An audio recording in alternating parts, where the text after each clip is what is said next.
You're watching Cape Media News, brought to you by Cape Media Center. Tonight on Cape Media News, both sides of ballot question 5. Plus, DY High School faces vandalism. An exciting week in sports. These stories and more are coming up next on Cape Media News.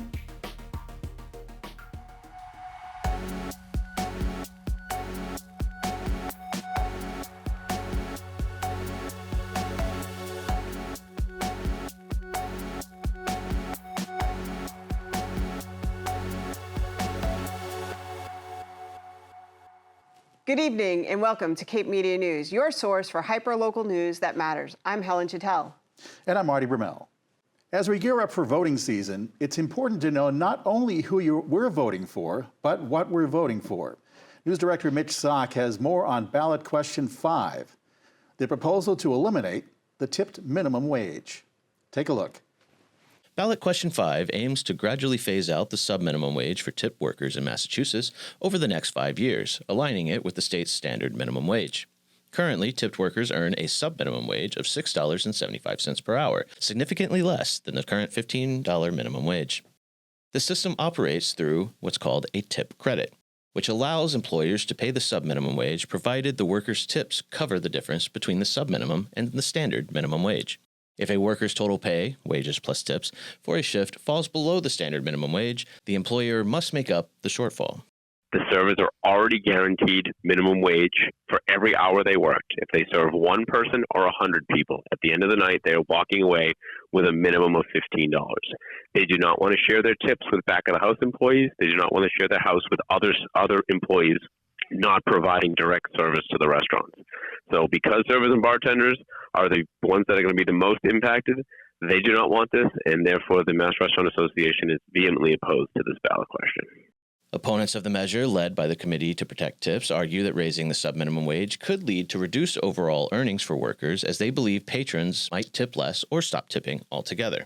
I think it's a very smart thing for the opposition to use this, however false, narrative that you're going to lose your tips to scare a large majority of tipped workers into voting no, because right now, because of the sub-minimum wage, a majority of your earnings are coming from tips. So if you spew out the false narrative that you're going to lose your tips, of course workers are going to say, no, we don't want this. But actually, I would ask any individual who says you're going to lose your tips, have you ever looked up how much a server or bartender is making hourly before going into a restaurant and had that determine whether or not you're tipping? It's important to note that ballot question 5 does not eliminate tipping.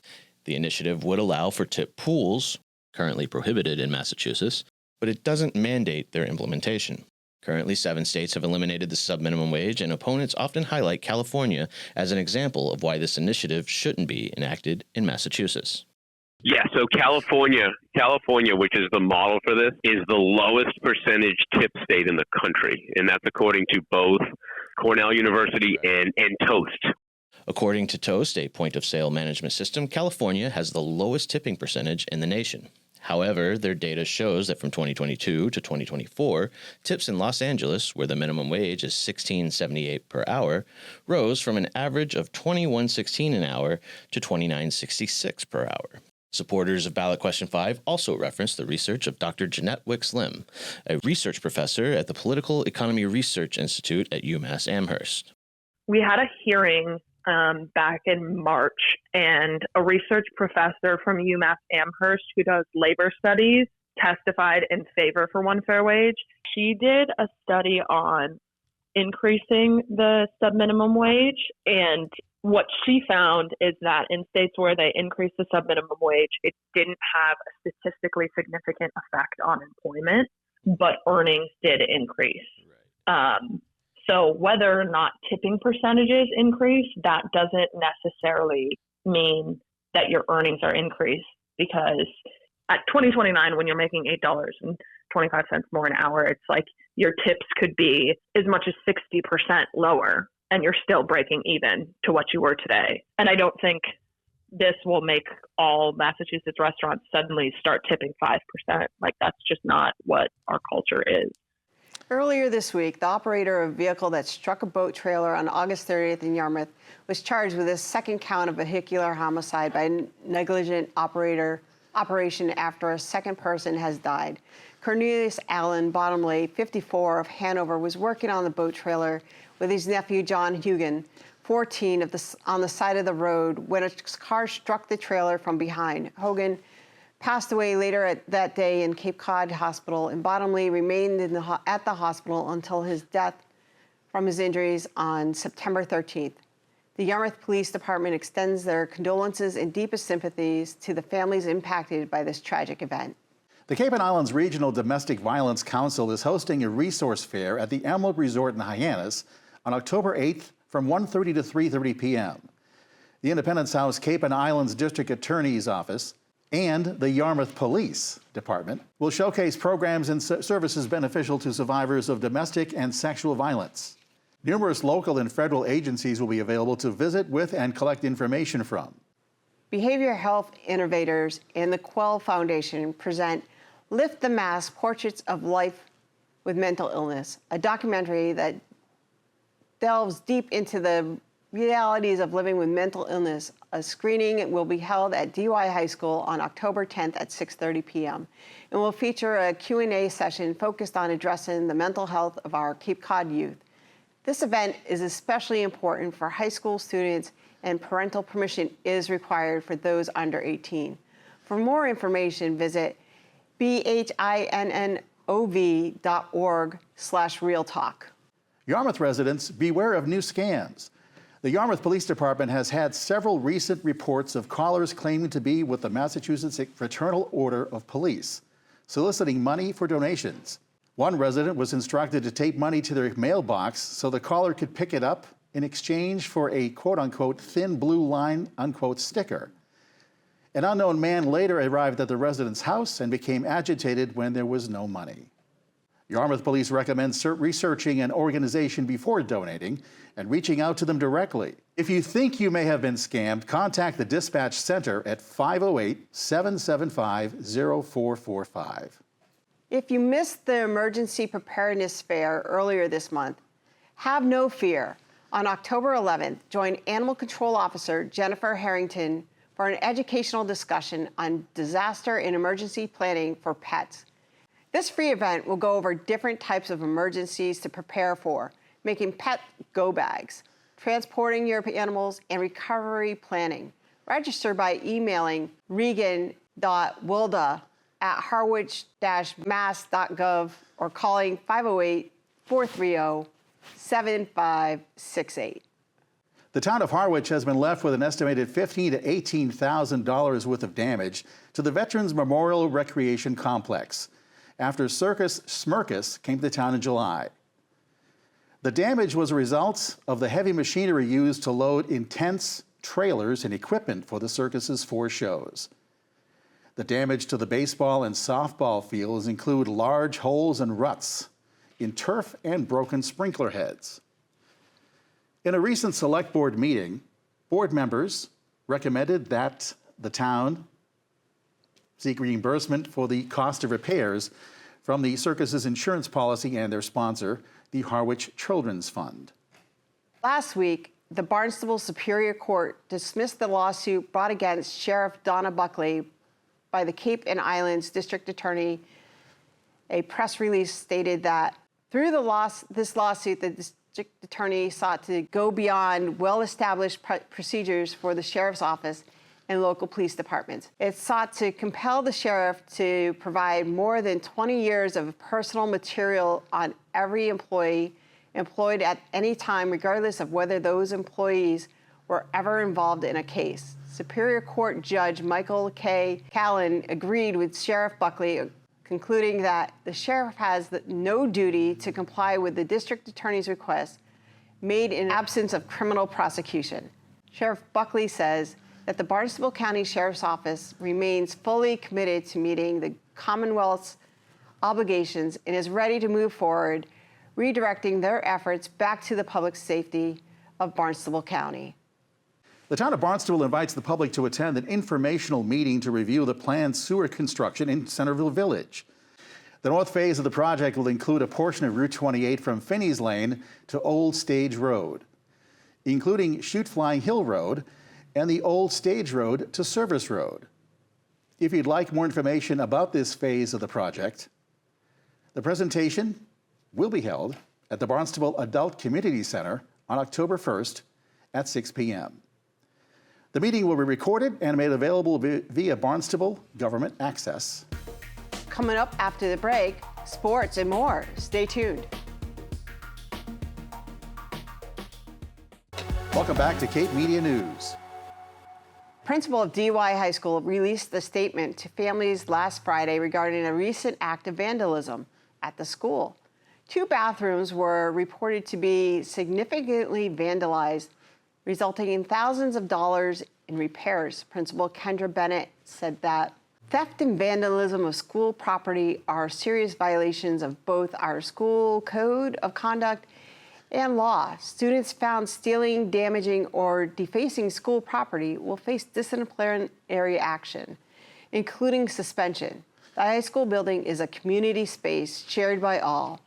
Please support the school in promoting an environment of community respect and pride. The incident was reported to the police and is still under investigation. Additionally, DY School was mentioned in a threatening Facebook post earlier this week. Yarmouth police were contacted by a police department from Maine regarding a post that made vague threats towards a list of schools with DY on that list. Based on the content, source, and location of the post, the police department deemed there was zero credibility to the threat. However, to take precautions, Yarmouth police increased patrols in the area. The Cape Cod Community School has announced the launch of its new Landscape Maintenance Certificate Program. Supported by the Workforce Competitiveness Trust Fund and the Senator Donnelly Workforce Success Grants, this program is designed to provide specialized landscaping training, hands-on experience, and career support to students at no cost. To be eligible, applicants must reside in Barnstable County and either be currently unemployed, seasonally employed, or earn less than 60% of the median income. For more information on how to apply, visit communityschoolcct.org. If you enjoyed the Sheep Festival this summer, you won't want to miss the Cape Cod Spinners Guild annual wool fair. On Saturday, October 12th at the Dennis Village Green, shop hand-knit items and crafts from local artisans, watch spinning demonstrations, or try your hand at turning fleece into yarn. After the wool fair, head over to the Jericho Historical Center in West Dennis for some pie. If you've ever wanted to be considered part of the culinary upper crust, you can taste success in this year's annual Dennis Historical Society Apple Pie Contest. At 1 p.m., submit your pie in one of 5 prize categories, including classic pies, imaginative pies, most photogenic, people's choice, and youth bakers. Happy baking, Dennis. Cape Cod's only nonprofit LGBTQ plus sports league begins next month. Monomoy Bowling League's inaugural open house will be on Monday, October 28th at 10 Pins Eatery in Hyannis. Established in 2019, this group's mission is to support the LGBTQ plus community by providing a fun, safe, regular off-season activity for all to enjoy. Check out monomoybowling.org to learn more. The 16th annual Cape Cod Doxy Day is tomorrow from noon to 3 p.m. at the Barnstable County Courthouse Complex in Barnstable Village. Don't miss the Doxy Dash races and dog parade with awards in categories like the longest dachshund and pet owner lookalikes. New to the event this year is a Sweet 16 after party in the beer garden at Cape Cod Beer in Hyannis, featuring their new Dachshund beer and 3-dimensional Doxy cake. Looking for more to do this weekend? Head to Asselton Park in Hyannis from 11 a.m. to 5 p.m. this Sunday for the second installment of this year's Love Local Fest. The 12th season resumes with 100 local artists and makers, kids' activities, food trucks, and wine and beer garden with Devil's Purse Brewery and Toro Vineyards. You won't want to miss the live music from Funktopus and Sarah Swain and the Oh Boys. Cranberry Harvest Days are set at Fresh from the Vine in West Yarmouth. The bog will be open almost every day from October 4th until late December from 10 a.m. to 5 p.m. This year's first wet harvest will be on October 11th, 12th, and 13th. Bring your boots and tag along for a hike across the bog to get first dibs on the inaugural cranberries of the season. Lastly, we'll send it to Ryan Downs with a recap of this week's sports. Welcome back to the Cape Media News Sports segment. I'm your host and local sports guy, Ryan Downs. We got a full slate of games for you, so let's get right into this week's recap. In a matchup marked by relentless rain and wind, Barnstable High School's football team secured a 21-0 victory on Friday night against New Bedford. Barnstable kicked off to start the game. After a strong defensive stand, they forced New Bedford to punt on their opening drive. Barnstable took over at the New Bedford 34-yard line, and running back Jason Dyer wasted no time, bouncing outside on the very first play and sprinting to the end zone, putting Barnstable ahead 7-0 with 9:39 left in the first quarter. The first quarter wound down. Barnstable quarterback Kyle Coffin showcased his speed and decision-making by executing an option play that resulted in him keeping it and going untouched 52 yards for a touchdown. The extra point kick was good to make Barnstable's lead 14-0 as the quarter concluded.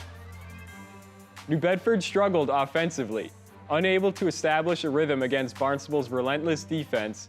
Following another 3-and-out, Barnstable took over on their own 35-yard line and orchestrated a grueling 65-yard drive, eating up a ton of clock in the process. Coffin capped off the drive with a 4th-and-goal touchdown from the 4-yard line, with another successful point-after attempt, pushing the score to 21-0 with just 1:40 remaining in the first half. After halftime, Barnstable received the ball, but faced difficulties moving against the harsh weather. A mishandled punt allowed New Bedford to take possession on Barnstable's 25-yard line, but Barnstable's resilient defense stood firm. Junior safety Josh Ferguson intercepted a New Bedford pass in the end zone, maintaining the shutout. The second half was marked by a defensive battle, with neither team managing to threaten the end zone again. As the final whistle blew, Barnstable came out on top with a 21-0 win, showcasing their strength on both sides of the ball in tough conditions. Barnstable High School's volleyball team won on Monday night, defeating Falmouth in straight sets during the annual Dig Yellow game, dedicated to Olivia Brote and raising awareness for childhood cancer. The special event featured the team wearing yellow uniforms to honor the occasion. Barnstable swept with set scores of 25-12, 25-15, and 25-16. And the Barnstable High School pep band was in attendance, energizing the crowd with fight chants that added to the lively atmosphere. Leading the offensive charge, Alyssa McDowell recorded 11 kills on 19 attempts, while Molly Gleason also contributed 10 kills. Setter Tegan Garrity stood out with a match-high 22 assists, facilitating the team's dynamic play. With this victory, Barnstable improves to 7-1 overall and remains undefeated at 3-0 in the Cape and Islands League. Barnstable's varsity boys soccer defeated Monomoy on Wednesday in dominant fashion with a final score of 10-0. The Redhawks got off to a stunning start, scoring just 20 seconds into the match. Barnstable's number 10 launched a perfectly placed shot that soared over the goalkeeper's hand and nestled into the top shelf of the net. Monomoy initially responded with intensity, pushing hard for the next 10 minutes. However, Barnstable quickly regained control, extending the lead to 2-0 on a controversial play where an offsides call went unmade. As the half progressed, Monomoy's offense had no answers to Barnstable's defensive efforts, cutting off passing lanes and preventing any significant threats. The Redhawks struck again, making it 3-0 with 23 minutes left in the half, when number 20 found the back of the net. Monomoy called a timeout to regroup. Barnstable continued to pour on the pressure, scoring a fourth goal with 21 minutes left, a tap-in by number 19, assisted by number 9. And moments later, number 9 showcased his skills by heading the ball over Monomoy goalkeeper after a misplayed ball, allowing it to trickle into the net for a 5-0 lead with 19 minutes remaining in the half. The captain of the Redhawks, number 9, was far from finished. With 18 minutes left before the half, he intercepted a free kick from Monomoy's goalkeeper and swiftly fired it back at the net, extending the lead to 6-0. As the first half came to a close, Barnstable added one more goal, bringing the score to 7-0 with just 4 minutes remaining. By the end of the first half, number 9 had already tallied an impressive 3 goals and 3 assists. The second half saw Barnstable shift focus to their younger talent, who continued to dominate. They added 3 more goals, leaving Monomoy overwhelmed and unable to respond. The final score stood at 10-0. And in a tightly contested field hockey match yesterday, DY and Monomoy ended in a 1-1 draw after both teams battled through tough, challenging conditions. With the game time moved up to avoid forecasted rain, Monomoy struck first, taking a 1-0 lead that they maintained for much of the contest. Despite their advantage, Monomoy couldn't capitalize any further, as DY pushed back hard, creating several corner opportunities as the game progressed. As the clock wound down, DY's persistence paid off. With less than 10 minutes remaining, they managed to find the back of the net, equalizing the score at 1-1. In the final minutes, DY tightened their defense, holding off Monomoy's attempts to regain the lead. And you couldn't help but notice DY's excitement after tying the game, as they rushed their goalie. And that's it for this week's sports update. Back to you, Helen and Marty. Thank you for joining us this evening. If you have a story you'd like to see covered, send us an email at newstip@capemedia.org. Tune in every week for more hyper-local news that matters on Channel 26, Apple TV, Roku, and Fire TV. Be sure to follow us on social media, including Facebook, YouTube, and TikTok. For Cape Media News, I'm Helen Chattel. And I'm Marty Brumell.